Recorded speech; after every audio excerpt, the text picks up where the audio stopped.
Deməli, çoxbucaqlıdan danışırıq.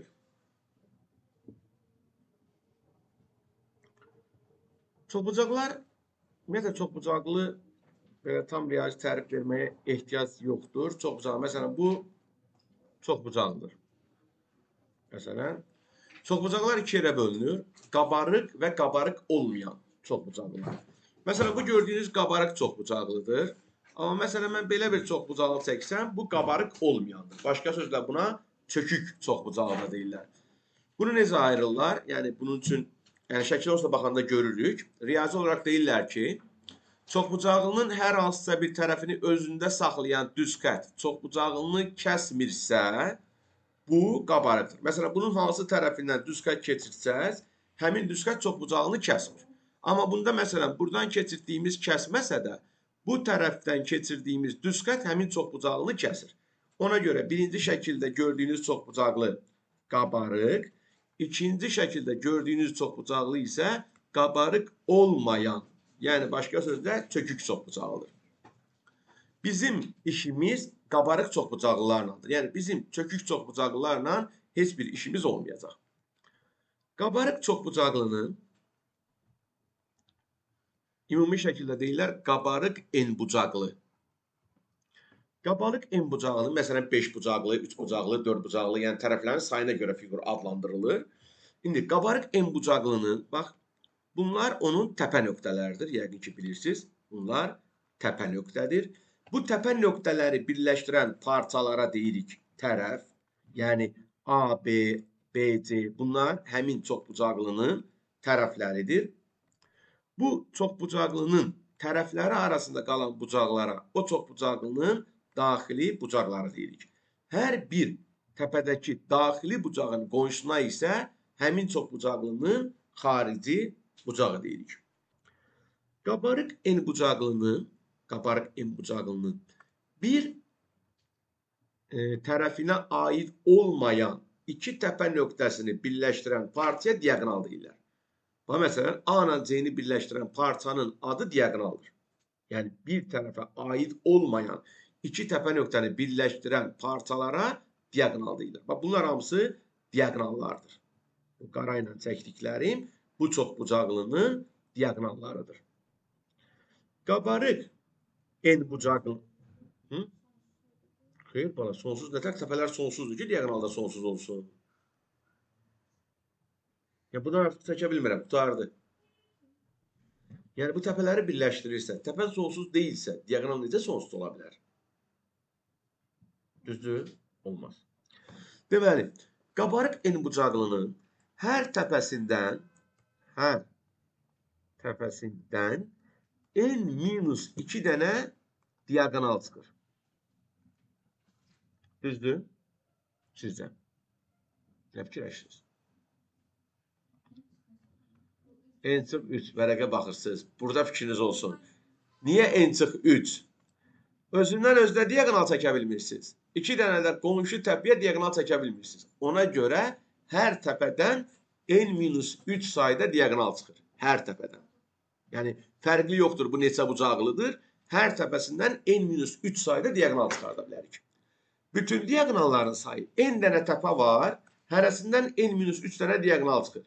Amma A-dan C-yə çəkdiyim diaqonal ilə sonra da C-dən A-ya çəkəcəyim üst-üstə düşür. Və yaxud A-dan D-yə, sonra da D-yə çəkəndə çəkəcəyim DA üst-üstə düşür. Ona görə hər biri 2 dəfə təkrarlandığı üçün ümumi diaqonalların sayı n vurulsun n-3 bölünsün 2-dir. Bütün diaqonalların sayı. Məsələn, bizə sual verir ki, qabarıq 7 bucaqlının, qabarıq 7 bucaqlı deyəndə deməli n7-dir, anlayıram. Qabarıq 7 bucaqlının hər təpəsindən neçə diaqonal çıxır?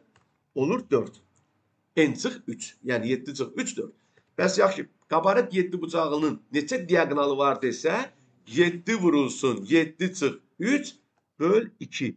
Yəni 7 vur 4 böl 2, 14 dənə diaqonalı var. Yəni hər təpədən 4 dənə diaqonal çıxdı bunun və 14 dənə diaqonalı var. Sonra, qabarıq enbucaqlının diaqonalları, bax, bu qabarıq enbucaqlıdır. Diaqonalları bir təpədən çıxan diagonal. Onu n-2 sayda 3 bucağa bölür. Burada n-2 dənə 3 bucaq var. Məsələn, bu neçə bucaqlıdır bu fiqur? 6 bucaqlı. Düzdürmü? Yəni 6 bucaqlı çəkmişəm. Neçə dənə 3 bucağı belə gəldi?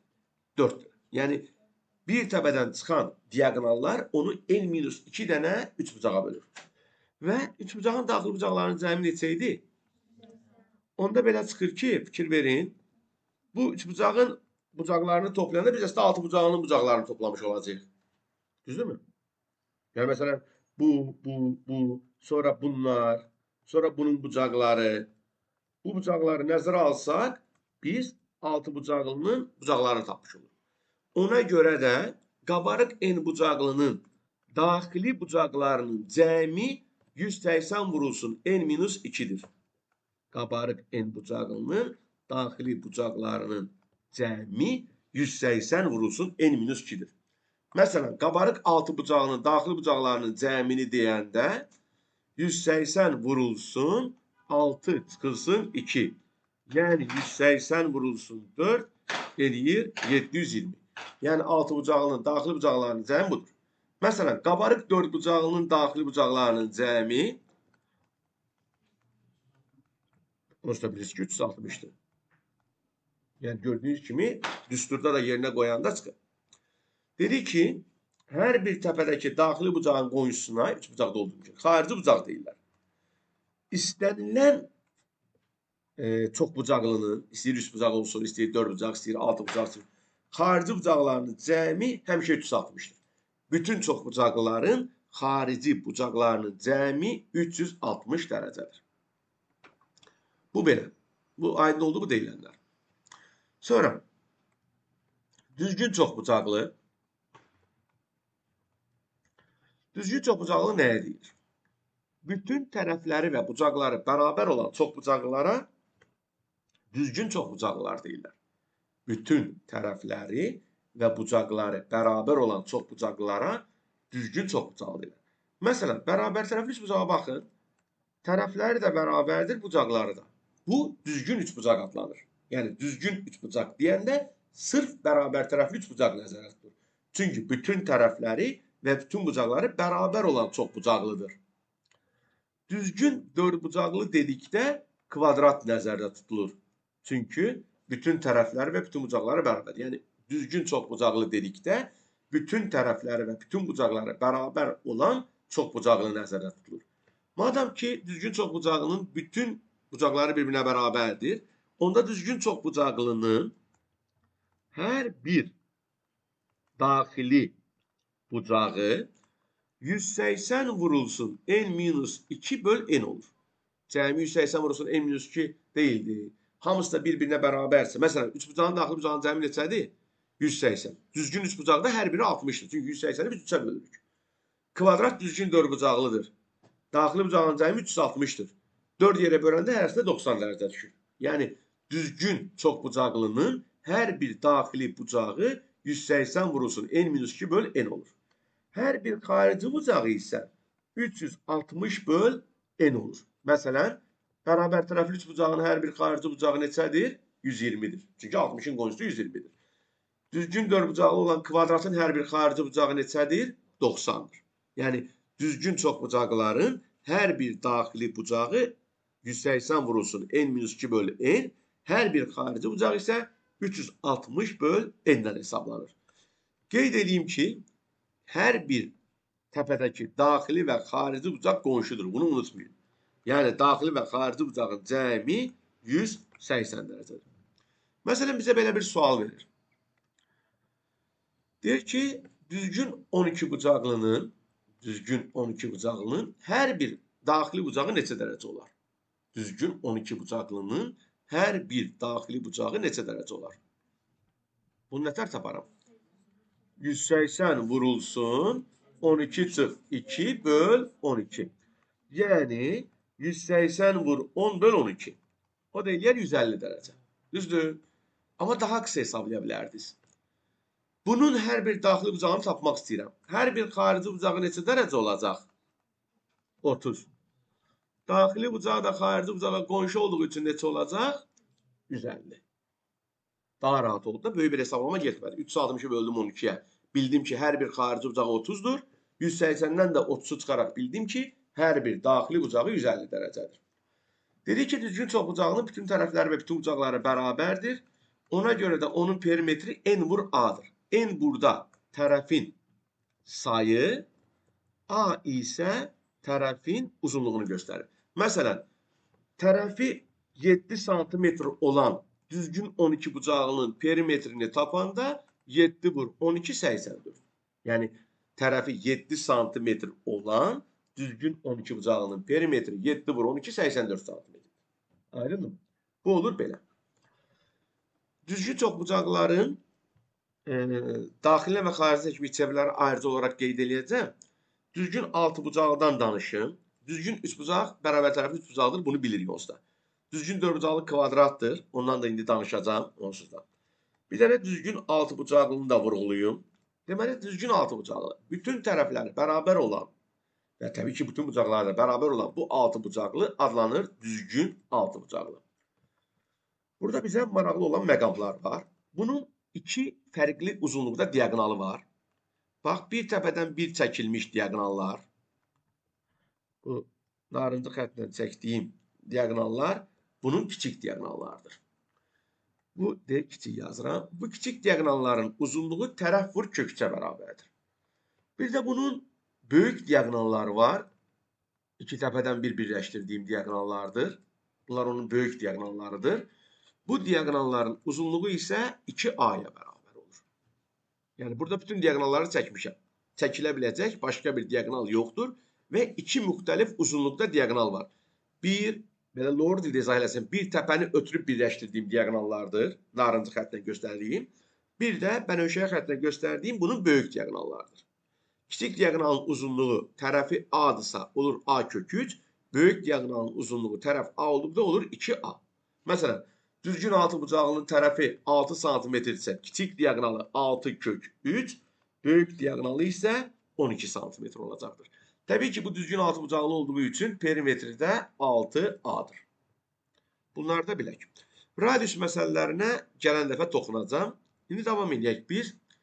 Gələk dördbucaqlardan bizim əsas işimiz parallelogram, romb, kvadrat və düzbucağını danışacağıq. Trapesiyanı gələn dərs inşallah. Deməli, parallelogram nədir? 8-ci sinifdə keçirik. Nədir parallelogram? Qarşı tərəfləri cüt-cüt paralel olan dördbucaqlıya parallelogram deyilir.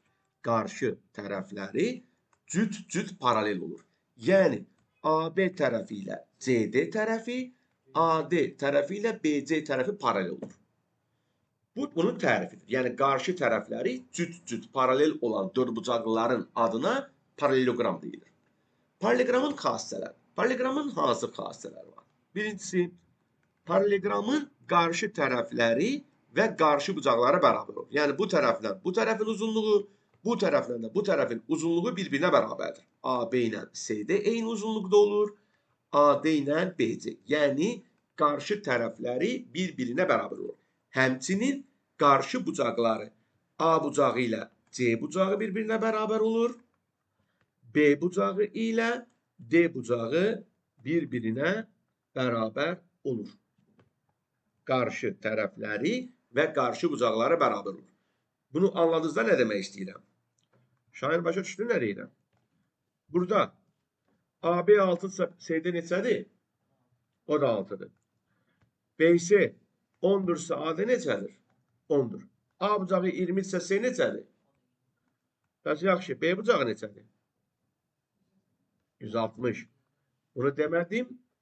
Dedim, bəlkə sən bilərsən. Bəli, bunun bir tərəfinə bitişik olan iki bucağının cəmi həmişə 180'dir. Bir tərəfə bitişik. Niyə? Bunun qarşı tərəfləri paraleldir, düzdür? Buna da kəsən kimi baxanda bu bucaqla bu bucaq daxili bir tərəfli bucaq olur. Daxili bir tərəfli bucaqların cəmi 180'dir. Və ya bu dörd bucaqlıdırsa daxili bucaqların cəmi neçədir? 360. 2 dənəsi 2 alfadır, ikisi də 2 beta. Böləndə 362'ye nə olur? 180. Yəni, paralelogramın bir tərəfinə bitişik olan iki bucağın cəmi həmişə Nə olur? 180 dərəcə olur. Yəni mən burada A-ya 20 yazmışdımsa, B-ni 180-dən 20 çıxaraq 160 tapırıq və yaxud həmçinin D-ni də 160 tapırıq. Bu paralleqramın tərəfləri və bucaqları haqqında. Sonra paralleqramın neçə dənə diaqonalı var sizcə? 2 dənə. Bir, B və D təpəsini birləşdirəcəyin diaqonal, bir də A ilə C. Paralleqramın diaqonalları kəsişir və kəsişmə nöqtəsində yarıya bölünür.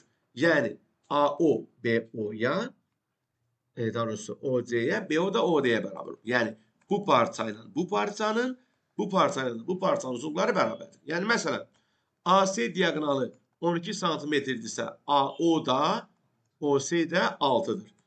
BD diaqonalı 8 cm-dirsə, BO da, OD də 4-dür. Paralleqramın diaqonalları bir nöqtədə kəsişir və kəsişmə nöqtəsində yarıya bölünür. Düzdür Məhəmməd? Paralleqramın bir diaqonalı onu iki kongruent üçbucağa ayırır. Paralleqramın bir diaqonalı, hansı diaqonalı çəkməyimizdən asılı olmayaraq, iki kongruent üçbucağa ayırır. Bax, buradakı ABD üçbucağı ilə CDB kongruentdir. Çünki bu tərəflə bu tərəf bərabərdir. Bu tərəflə bu tərəf bərabərdir. Bu da ortaqdır. Yəni, iki dənə eyni üçbucağı görürük. Elə ki, fırlayıb qoyublar üstə. Aydınmı? Yəni, paralleqramın bir diaqonalı onu iki kongruent üçbucağa ayırır. O kongruent üçbucaqlar olduğu üçün onların perimetrləri də bərabərdir, sahələri də bərabərdir. Yəni, hər şeyləri bir-birinə bərabər. Bax, buradakı ikisi fərqi yoxdur. İki diaqonalı isə onu iki diaqonalı çəkdikdə sahələri bərabər olan 4 üçbucağa ayırır. Bu üçbucaqların dördünün də sadəcə sahəsi eynidir. Perimetri zadı heç nə eyni deyil. Sadəcə sahələri bərabərdir. Bunu əsasən sahə dərsində biz istifadə edəcəyik. Paralleqramın qarşı tərəfləri arasındakı məsafəyə paralleqramın hündürlüyü deyilir. Bax, birinci bir şey nəzərinizə çatdırın. Bunu bir dəfə sizə üçbucaq dərsində demişdim. Bu iki paralel düz xətt arasında qalan məsafə dedikdə siz nə başa düşürsünüz? Bax, bu iki paralel düz xəttin arasındakı məsafə dedikdə nə başa düşürsünüz? Hündürlük fiqurda olur. Burada hündürlük var. Onların birinin üzərindəki ixtiyari nöqtədən o birisinə endirəcəyimiz perpendikulyar. Düzdür? Mən burada da Y nöqtəsi götürüb ora perpendikulyar çəksəm, bunlar eyni boyda olacaq da AB ilə Y. Düzdürmü? İndi, paralleqramın da bu iki tərəfi arasındakı məsafə. Mən onu buradan da çəksəm, buradan da çəksəm, bunlar eyni boydadırlar. Sadəcə məsələlərin həlli üçün hündürlükləri təpədən çəkirlər həmişə. Yəni, B təpəsi, BC ilə AD arasındakı məsafəni ya bu BH-ı çəkə bilərsən, ya da tərsinə bunu çəkə bilərsən. Amma əsasən B-dəkini çəkirlər. Bir də AB ilə DC arasındakı məsafəni də bu biri hündürlüklə göstəririk. Burada BH da BF-də hündürlükdür. Paralleqramın tərəfləri müxtəlif ölçülərdədir. Düzdür? AD böyüdür sizdə DC. AD böyükdür, yoxsa DC? AD. BH hündürlüyü böyüdür, yoxsa BF? BF. Bu şəkillərlə baxanda BF daha uzundur. Paralleqramda böyük tərəfə kiçik hündürlük, kiçik tərəfə böyük hündürlük çəkilirdi. Yəni, tərəf və hündürlüklər tərs mütənasibdir. Tutaq ki, bu tərəf A-dır, bu HA-dır. Bu tərəf B-dir, bu da HB-dir. A vur HA, B vur HB. Bu bərabərlik həmişə ödənir. Və işte paralleqramın sahəsindən çıxır ortaya. Yadınızdadırsa, indi bilmirəm keçən ildən, paralleqramın sahə düsturu tərəf və həmin tərəfə çəkilən hündürlük hasilinə bərabərdir. Yəni, burada iki fərqli tərəf, iki fərqli hündürlük var. Tərəfi, yəni A-nı HA-ya, B-ni də HB-yə vuranda bir-birinə bərabər olurlar.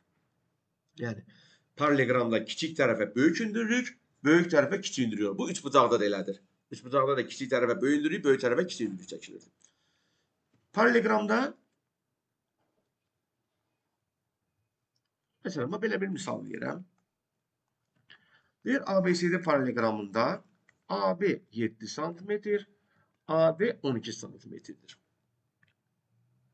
A bucağının tənböləni BS tərəfini Y nöqtəsində kəsir. Yəni AY tənböləndir. BY'nin və YS'nin uzunluğunu tapın deyir. Niyə?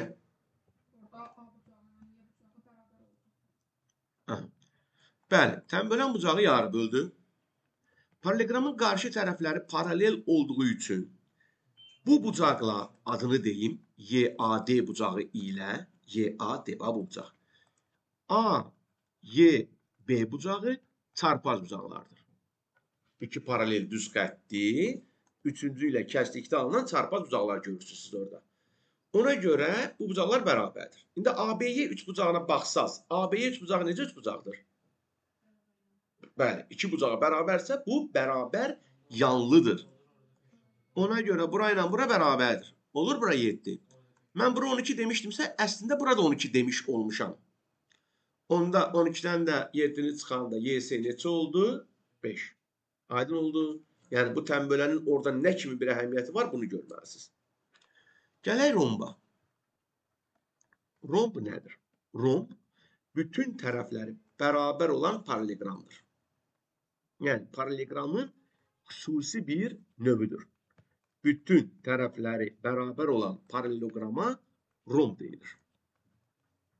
Paralelogramın bütün xassələri romba da aiddir. Yəni burada da yenə qarşı bucaqlar bərabərdir. A ilə C bucağı bir-birinə bərabərdir. B ilə də D bucağı bir-birinə bərabərdir. Bir dənə geri qayıdım, burada bir şey deməyə adına çıxır. Paralelogramın perimetrini yəqin ki, heç deməyə ehtiyacı yoxdur. 2 vurursun A üstə gəl B olduğunu anlayarsınız. Yəni iki tərəfi A, iki tərəfi B idisə, bunun perimetri 2 vurursun A üstə gəl B olur. Yəni sizdə deməsəm də bir şey dəyişmirdi yəqin ki. Deməli, rombun bütün tərəfi bərabərdir, qarşı bucaqları bərabərdir, bir tərəflə bitişik bucaqların cəmi yenə 180-dir. Bunlar bildiyimiz şeylərdir. Paralelogramda saydıq. Bəs yaxşı, bunun paralelogramdan fərqli olan hansı xassələri var? Birincisi, rombun diagonalları qarşılıqlı perpendikulyardır. Bu paralelogramda yoxdur. Rombun diagonalları düz bucaq altında kəsilir. Amma paralelogramın diagonalları yox. İkincisi, rombun diagonalları bucaqlarının tənbölənidir. Diagonal bucağın tənbölənidir. Yəni, bu buranı yarı bölür. Məsələn, bunun A bucağı 40 dərəcə idisə, bu 20-20 bölür. A bucağı 40 idisə, B neçə olmalıydı? 140. Düzdürmü? B bucağı 140 olmalıdır. Onda bu da 70-70 böldü. Bura həqiqətən də düz bucaq oldu? Oldu. Amma bu paralelogramda belə deyil. Diagonal bucağı tən bölmür. Amma rombun diagonalı bucağın tənbölənidir. O xassə yenə burada qalır. Diagonallar kəsişəndə yarı bölünür məsələsi burada da var. Çünki bu bir paralelogramdırsa, paralelogramda olan o xassə burada da özünü doğruldur. Və buradan maraqlı bir məsələlər çıxır bizim ən lazımlı məsələlərimiz. Məsələn, deyir, rombun diagonalları 12 və 16 olarsa perimetrini tapın. Rombun perimetri üçün də deməyə ehtiyac yoxdur da, yəqin ki 4A-dır. 4 dənə tərəfdə bərabərsə perimetri 4A olur. İndi, bəli, tərəfi 10 olur. Niyə? Bax, düzdür, uşaqlar rombu əsasən paxlava şəklində çəkməyə xoşlayırlar. Amma, yəni bu şəkildə çəkilir onsuz da. Bu da bir paralelogramda. Rombun diagonalları dedik ki 12 və 16-dır. Diagonallar kəsişir, kəsişmə nöqtəsində yarıya bölünür. Düzdürmü? Yəni AO ilə OC-nin hər biri, tutaq ki bu AC diagonalı uzun olan 16-dır. BD də qısa olan 12-dir. Bunlar oldu 8-8. BO ilə OD-nin hərəsi neçə olur? Qafar. Qafar qulaq asır ki. Ay Qafar, diagonallar kəsişəndə yarı bölünür. Əgər BD diagonalı 12-dirsə, BO və OD-nin uzunluğu nə qədər olur? 6-6. Düzdür. İndi, buradakı bu üç bucaq necə üç bucaqdır? Düz bucaqlıdırsa. Bu düz bucaqlı üç bucaqdırsa, buradan tərəfi tapa bilərdik Pifaqor teoremindən. Tərəfin kvadratı o diagonalların yarısının kvadratlarıdır. Tərəf 10'dur. Onda perimetr neçə edir? 40. Mən düzgün yazdım. Bəli. 4 dəfə 10, 40. Buradan Belə bir qaydanı izah edeyim. Yəni nəticə olaraq, əslində qayda deyil, nəticədir. Deməli, rombun, bu rombdursa, yəni bunu da tapa bilirik, amma belə bir qayda var, yenə də biləsiniz. Diagonalların kvadratları cəmi tərəflərin kvadratları cəminə bərabər. 4a kvadrat. D1 kvadratsa gəl, D2 kvadratı 4a-nın kvadratına bərabər. Bu paralelogramda necədir bəs? Deməli, paralelogramda isə bu xasə belədir. Ta ki, bu D1-dir, bu D2-dir. Diagonalların kvadratları cəmi yenə sözlə deyəndə tərəflərin kvadratları cəmi deyilir. Amma bunun iki tərəfi A, iki tərəfi B olduğu üçün bu şəkildə yazılır. Yəni, hər ikisində eynidir məntiq. Diagonalların kvadratlarının cəmi tərəflərin kvadratlarının cəminə bərabərdir. Bu romb haqqında bilməli olduqlarımız. Gələk düzbucaqlı. Rombun hündürlüyü demək yaddan çıxdı. Rombun tərəfləri bərabər olduğu üçün rombun bir cür hündürlüyü var. Daha böyük kiçik hündürlüyü yoxdur. Çünki bütün tərəflər eyni olduğu üçün bura çəkdiyim hündürlük ilə bura çəkdiyim hündürlük eyni boydadır. Çünki tərəflər eyni boydadır. Düzbucaqlı nədir? Düzbucaqlını siz ibtidai siniflərdən bəri tanıyırsınız. Bəs buna paralelogramdan necə tərif verirlər? Bütün bucaqları düz bucaq olan paralelograma düzbucaqlı deyirlər. Yəni biz paralelogramın bütün bucaqlarını 90 dərəcə eləsək, artıq bu olur düzbucaqlı. Təbii ki, biz paralelogramdan bura gəldiyimiz üçün onun qarşı tərəfləri bərabərdir. Bütün bucaqları bildik ki, 90 dərəcədir. Bunun diagonalları kongruentdir. Baxın, nə paralelogramda, nə də rombda diagonallar eyni boyda deyildi. Biri qısaydı, biri uzun idi. Amma düzbucaqlının diagonalları bərabər olur. Burada da diagonallar kəsişəndə yarı bölünür. Öz yerindədir bu qaydamız. Yəni AO, OD, CO, OB. Bunlar dördü də bir-birinə bərabərdir. Bəs düzbucaqlının perimetri nə idi? 2 vurulsun A üstə gəl B. Düzbucaqlının tərəfləri və diagonalları arasındakı asılılığı Pifaqor teoremindən təmin edirik. Məsələn, deyək ki, düzbucaqlının tərəfləri 12 və 13 olarsa, onun diagonalını tapın. Biz diagonalı çəkəndə burada 2 dənə düzbucaqlı üçbucaq görürük və diagonal da o düzbucaqlı üçbucağın hipotenuzu olmuş olur. Ona görə biz üçbucaq A, B, C-dən Pifaqor teoreminə görə tapırıq ki, AC-nin kvadratı 5-in kvadratı üstə gəl 12-nin kvadratı. Yəni 25 plus 144, 169-dan AC 13-dür. Yəni bunu belə deyə bilirik ki, düzbucaqlıda diagonalın kvadratı tərəflərin kvadratlarının cəmi olaraq B kvadrat bərabərdir A kvadrat üstə gəl B kvadratıdır. Və kvadrat. Kvadrat nədir? Bütün tərəfləri bərabər olan düzbucaqlıya kvadrat deyirlər. Yəni biz düzbucaqlının bütün tərəflərinin uzunluqlarını bərabərləşdirsək, bu olur kvadrat. Bütün tərəfləri bərabərdir. Bütün bucaqları 90 dərəcədir. Diagonalları kongruentdir. Yəni düzbucaqdan gəldiyimiz üçün diagonallar eyni boydadır. AC ilə BD bərabərdir. Diagonallar qarşılıqlı perpendikulyardır. Rombda olduğu kimi. Düzbucaqda baxın, perpendikulyar olmur diagonallar. Burada iti bucaqlar görürsünüz. Burada kör bucaqlar görürsünüz. Amma kvadratda diagonallar perpendikulyardır. Diagonallar bucağın tən bölənidir. Diagonal bucağın tən bölənidir.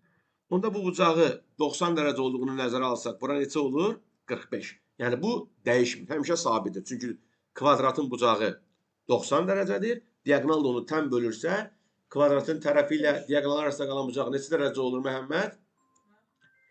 Kvadratın tərəfi ilə diagonalı arasında qalan bucaq neçə dərəcə oldu? Məhəmməd, kvadratın tərəfi sənə gəlmişdir. Furqan tərəfində Furqana gəl. Deyirəm ki, kvadratın tərəfi ilə diagonallar arasında qalan bucaq neçə dərəcədir? Bəli. Bu həmişə sabitdir. Testlərdə də bu sualı verirsən. Bəs yaxşı, kvadratın diagonalları arasında qalan bucaq neçə dərəcədir? Allah. 90 dərəcə. Kvadratın tərəfi ilə diaqonalı arasında Pifaqor teoremindən əldə elədiyimiz bu nəticə olacaq ki, D-nin kvadratı bərabərdir A kvadrat üstəgəl A kvadratı. Yəni D-nin kvadratı 2A kvadrat olduğu üçün hər tərəfdən də kök alanda D bərabər olacaq A kök altda 2. Məsələn, kvadratın tərəfi, əslində bunu siz 45-lik düzbucaqlı üçbucaqdan bilirsiniz. 45-45 olanda katetləri atsa hipotenuz A kök 2-dir. O da diaqonalı göstərdiyi üçün diaqonal A kök 2-yə bərabər olur. Məsələn, kvadratın perimetri 40-dırsa, onun diaqonalının uzunluğu nə qədər olar? 10 kök 2. Çünki perimetr 4A'dır. 4A 40'dır. A 10'dur. Diagonal da 10 vur kök 2'dir. Paralelogramın deyir ki, bir tərəflə bitişik bucaqların fərqi 20 dərəcə olarsa, onun böyük bucağını tapın. Paralelogramın bir tərəflə bitişik bucaqların cəmi 20 dərəcə olarsa, paralelogramın kör bucağını tapın. Bir tərəflə bitişik bucaqların fərqi 20-dirsə, cəmi neçə idi? 180. Tənliklər sistemi eləyirik. 2 alfa bərabər 200, alfa bərabər 100. O biri də, yəni iti bucağı da 80'dir. Aydın mı? Bu belə.